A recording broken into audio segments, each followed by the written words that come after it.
কখনো ভেবেছো কি, যখন মানুষ পৃথিবীর সামনে একেবারে একা হয়ে পড়ে যায়, তখন ভগবান তাকে কিভাবে ধরে রাখেন? বলে বিশ্বাস ভেঙে যেতে পারে, কিন্তু ভগবান কখনো ছেড়ে যায় না। মহলের সিঁড়িতে অভিমন্যুর স্ত্রী উত্তরা বসেছিলেন। সেই সময় মাতা দ্রৌপদী সেখানে এলেন।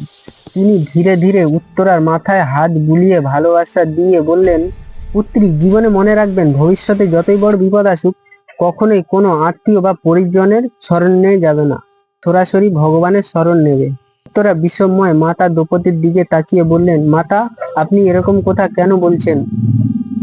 দ্রৌপদী গভীর বিশ্বাস নিয়ে বললেন, কারণ আমি নিজের জীবনে যা সহ্য করেছি কেউ কল্পনাও করতে পারবে না। যখন 5 জন স্বামী কৌরবদের সঙ্গে জুয়া খেলছিলেন, তখন সবকিছু হারানোর পর তারপর আমাকে পর্যন্ত দাওয়ে লাগিয়ে দিয়ে এবং হারলেন।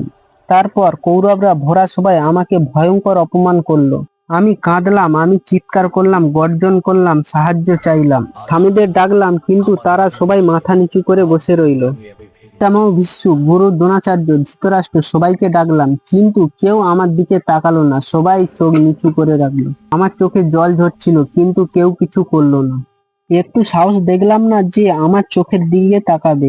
সেই সময় সমস্ত সম্পর্ক আমার থেকে মুখ ঘুরিয়ে নিয়েছিল।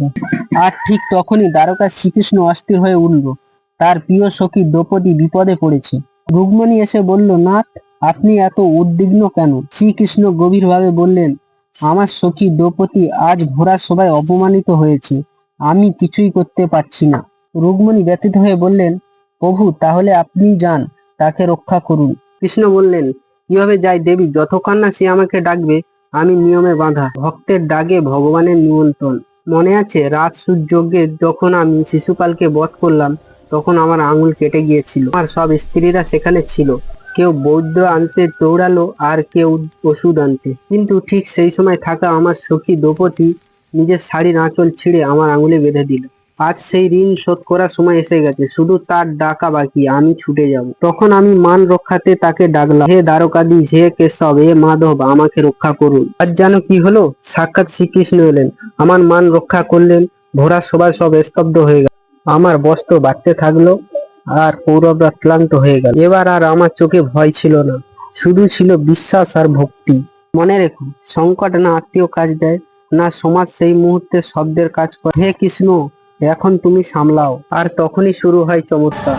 তাই বলে মানুষ ত্যাগ করতে পারে, কিন্তু ভগবান কখনো সঙ্গ ত্যাগ করে না। যদি এই শিক্ষা তোমার হৃদয় ছুঁয়ে যায়, তাহলে হরে কৃষ্ণ কমেন্টে জানিও। আর সাবস্ক্রাইব করতে ভুলবেন না। হরে কৃষ্ণ।